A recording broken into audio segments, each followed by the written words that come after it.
What's up, rock stars? It's Rocks with the review for Love and Hip Hop Hollywood Season 4, The Reunion Part 1. So let's get to it, shall we? All right, you guys, this shit is easy enough. Okay, it's the same thing every year. Okay, we got Nina. She is the hostess again, and I love Nina as the hostess. I think she is really good because she does keep up with what's going on the show. Now, let's talk about the way everybody looked. I swear I ain't never seen such...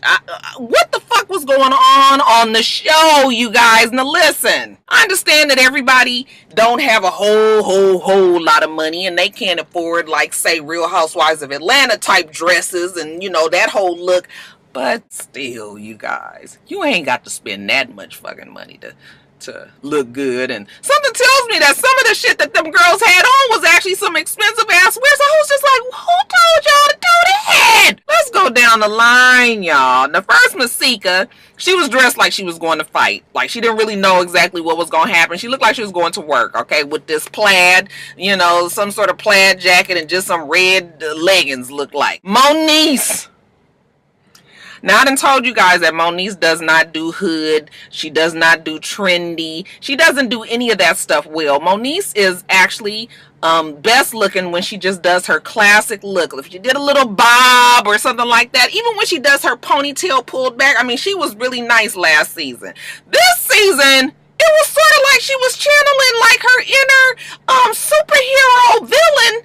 Okay, I was just like, what is going on? From the wig with all of this going on to her makeup, you know, her eyelashes. Every time she talked, they was doing like this, to the dress with these big ass whatever this was. I was like, girl, you gonna turn to the side and you gonna get makeup all over your damn shoulder pads or whatever them things was. Oh my gosh, she looks so ridiculous. And whoever is the stylist that told that girl that she should wear that, Moniece, I'm here to tell you right now, girl, you should fire that person. You probably would have did better picking out what you would have wore to this damn thing. She looked ridiculous. It was, honestly, I ain't never seen nothing no more ridiculous than what she had on. Now let's move on to Lyrica. Can't even tell you what Lyrica had on because Lyrica insists on having this wig fucking pulled down with the part right here. I'm talking about maybe 1 inch from the damn arch of her eyebrow.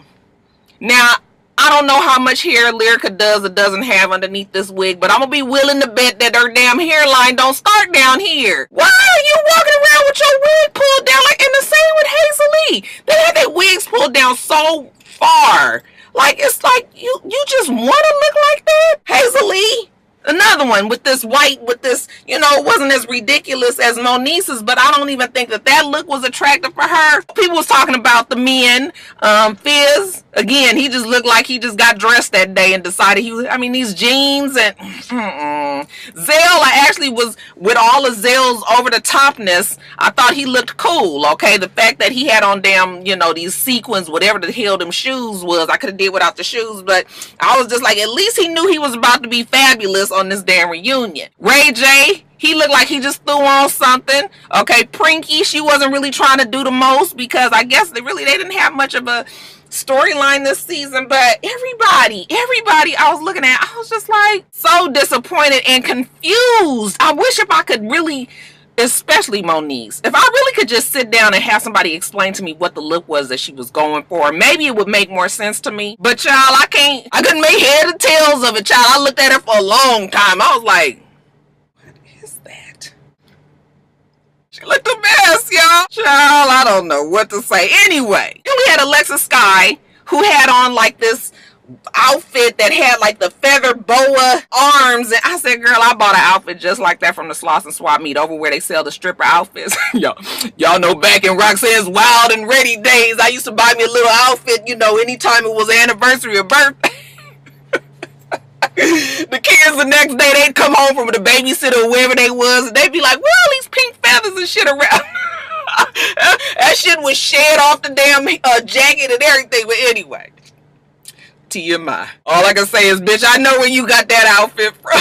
I couldn't find the best dress, but the worst dress for sure, hands down, was Moniece. Anyway, the show. So we start with Masika and Alexis. Alexis is off the stage for their safety, okay? And we find out that we already know, that Alexis is pregnant. You could tell that Masika was bothered by this, even though she goes out of her way to try not to seem like she is. And the conversation is veered from Fetty being the daddy to who might be the baby daddy. Now, we know that Alexis had this pseudo relationship with Coochie that none of us believed, but it sure does fit the narrative for Masika anyway, to be like, it could be anybody's fucking baby. And I guess that it would, although something tells me that Alexis was hell-bent. That bitch was determined to get pregnant by Fetty. She was not gonna fuck this one up, okay? So she says that Fetty is her baby daddy. Coochie say that, he was in it, and supposedly she was almost pregnant by him at the beginning of the season. Now, a couple of months later, now she want to say that she pregnant by Fetty, and she was just like, she wanted to say, nigga, you know good and damn well you ain't never been in these skins. But Mona said, bitch, that ain't what I paid you to say. So then she goes on to say that she knows that Coochie is not the baby daddy. Nina does finally ask Masika, well, why don't you just go on and talk to her? Like, what is the problem exactly? And,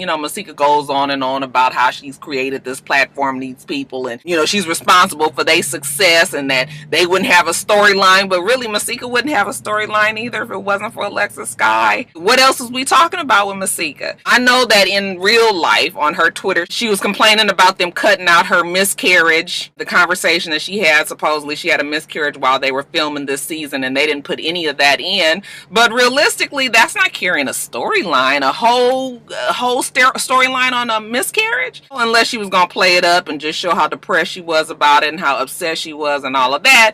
But yeah, Alexis and Masika kind of needed each other to make this season happen for the both of them. As far as the babies are concerned, Alexis tried to bring some logic in and says that their babies was gonna be siblings, and Masika was like, baby, your baby ain't got shit to do with my baby, honey. Your baby gonna be an orphan. Masika, why would you wish that on somebody? You know how hard it was for you to get Fetty to, participate in your relationship with your own little girl. So why would you want him to do that? See, I don't understand why these people with these kind of men that even may decide to be in and out of their lives. Like right now, Alexis is tweeting or snapping shit about how, she hoping that she gonna have a man of her dreams and she don't have to be with the baby daddy to, that's gonna be the person that she's with. I mean, it's already letting you know that her and Fetty is on the off. I don't know why these young girls set themselves up like that. And even older, because Masika should know better by this time. Masika is anything but green. That girl should have sense enough to know. Then we get our first fight of the evening. Okay, Masika,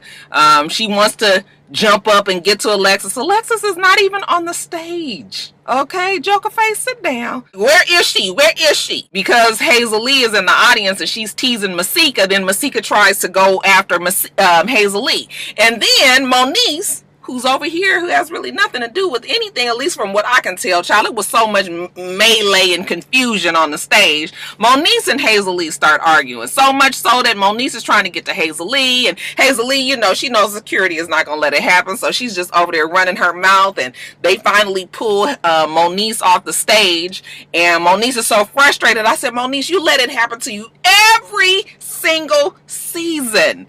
Every year at the reunion, you let everybody just get you so upset. Don't you know that they know your number? Girl, control yourself. You so good at doing it during the season. Why you have such a hard time at the reunion? So that was the first argument, okay? But ain't nobody got to nothing. When they come back, they say that Hazel Lee has decided to leave the reunion. She will not be back for the rest of the recording. The next we have Moniece and AD. How did they meet? They met through a mutual friend. What's the status now? They together, and Moniece knows she crazy and that she can be hot and cold and left and right and up and down and backwards and forwards, but that's why her and AD have worked out so well. Okay, we got Tiffany up there who actually looked like Keisha Cole.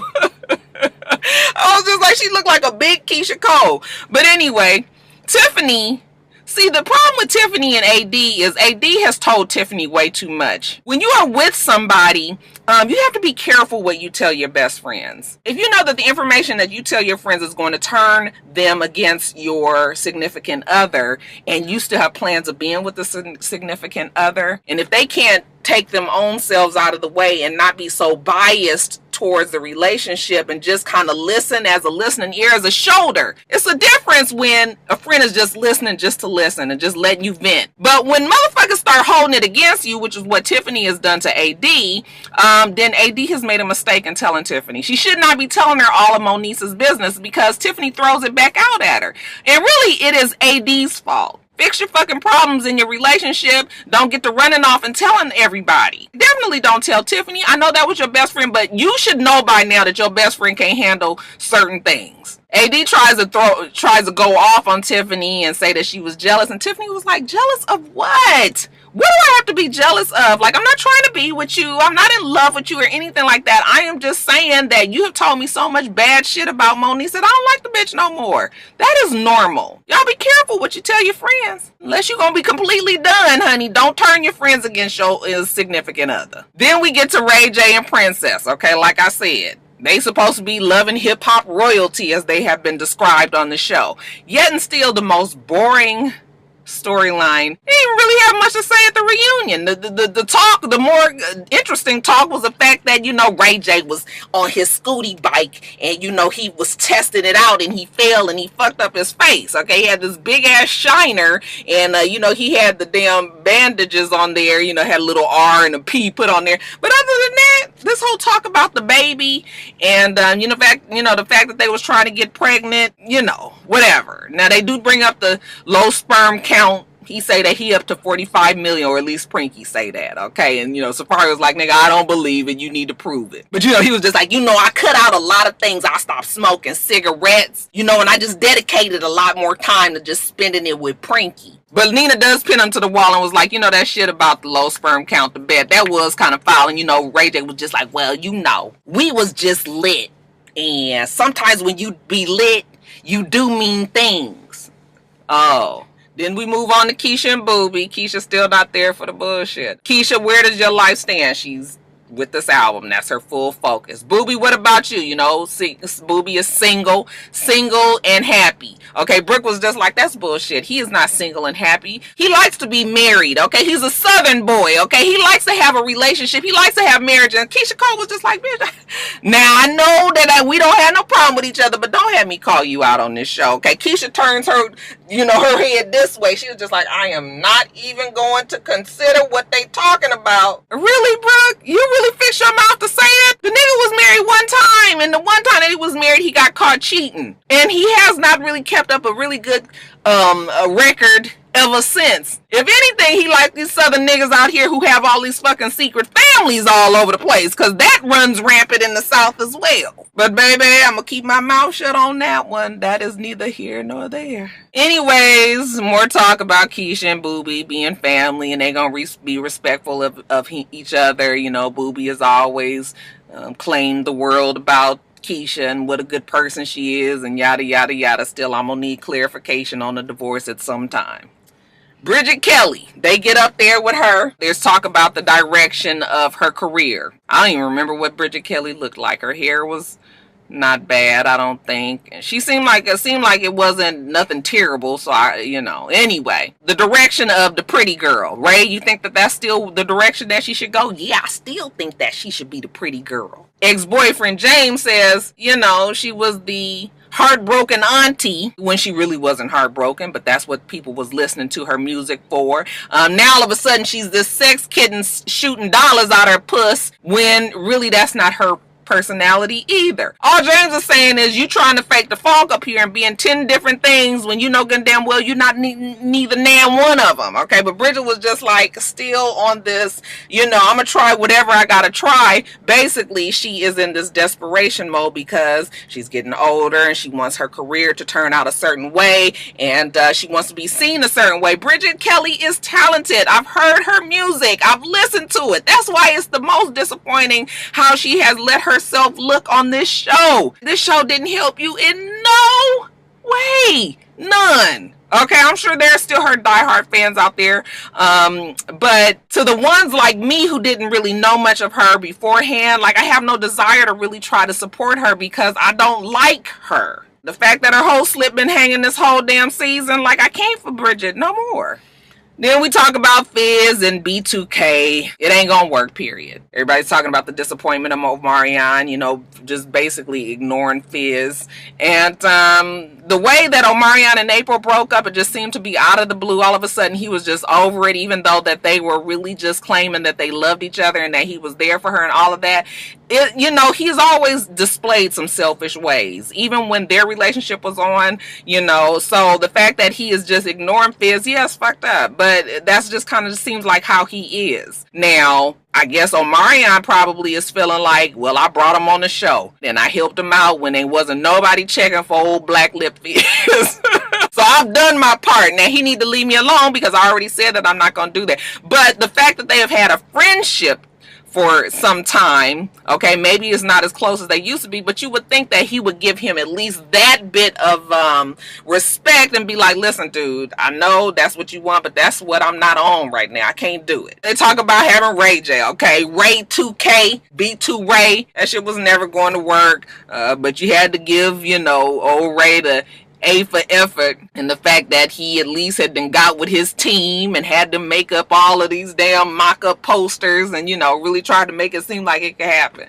And then, you know, just to get a little jokey joke, because it ain't nothing else to talk about when it comes to Ray, they get Safari up because, you know, they were like, Ray, can you even dance like that? No, Ray cannot dance like that. I don't even know if Fizz and all the rest of them can still dance the way they used to. I mean, you get older and you lose it if you don't use it. But anyway, Safari gets up there, you know, he do a little whatever the hell he doing, okay? And I was just like, that Safari is, he is a fucking riot. And then lastly, Ray the Gay AA and Zelda Monster. Where did the initial beef come from? Nobody really still understands. Ray the Gay AA says the problem that he had with Zell was actually before the show. People had told him how he was and he had decided he didn't want to have nothing to do with him. Okay, Zelda Monster says that he was offended by the fact that he didn't even know Ray the Gay AA. He had already prejudged him, and he said when he went to his Instagram to try to look up and, you know, read up on Ray the Gay AA, Ray had then blocked him. So when he did that, he was pissed and he was like, well, fuck it. Okay, the nigga want to be like that. Okay, now I'm coming full steam forward for him. The fact that Masika and Moniece and all them was friends with him, okay, now all of a sudden, you know, that's where the problem came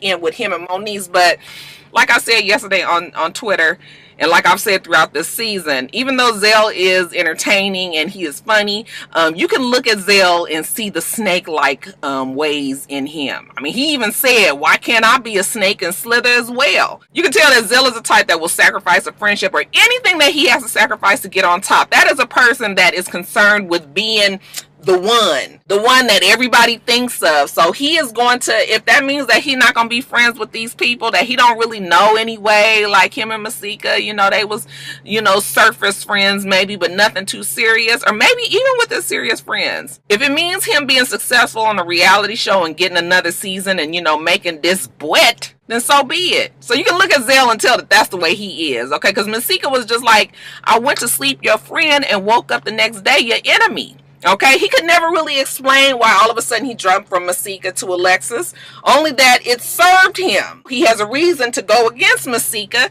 because that seemed to be a bigger story now. He is an opportunist, for sure. And I guess Masika had to learn that the hard way. But I've already told you guys as well that Masika been nasty and mean and ugly and horrible to people in the past as well. So now she's kind of getting all of that back. And even though she tried to act like it don't bother, that shit has to be tiring. Like, who wants to live their life always fighting with somebody? That's the same with Hazel Lee. Like, I see her all the time fighting. That is a horrible, who wants to live their life that way? That takes off precious time off your life fighting back and forth with bitches that don't even matter. Child, don't get me up on my soapbox. When Ray the Gay AA and Zell Monster are talking and, you know, they start to make Zell feel bad for fat shaming Ray, you know, he was just like, I love fat people. So then he tries to kind of back up because now they're about to pin him to the wall for talking about how heavy that, you know, Masika is and Ray the Gay AA is and all that. So then he was just like, you know, I can admit when I was wrong, like I shouldn't be fat shaming, you know, and all of that. It looks like we gonna get these two to apologize, you know, kiss, at least hug and make up. So, you know, Zell was like, I'm a man and I can do what I'm supposed to do. And he gets up and he walks over to Ray the Gay AA as if they are going to hug. Okay. And then we get a shot of the audience. We don't see what Zell the Monster does, but we see the audience all like, oh! And we know that Zell then goes on to attack Ray. That's one way to get it. Okay, sneak up on them, act like you don't give them a hug, and then bomb on their ass. That's the part 1, y'all. We're gonna see the part 2 next week, but it was a whole bunch of ado about nothing. Alright, you guys, let me get off of here. Make sure that you rate, comment, and subscribe to the channel. I'm Miss Rocks. The channel is Force Rocks, and everything else I do will be in the bottom bar. Alright. So I hope that you have a wonderful, wonderful rest of your day. I plan on doing the same. Till next time, rock stars. Bye.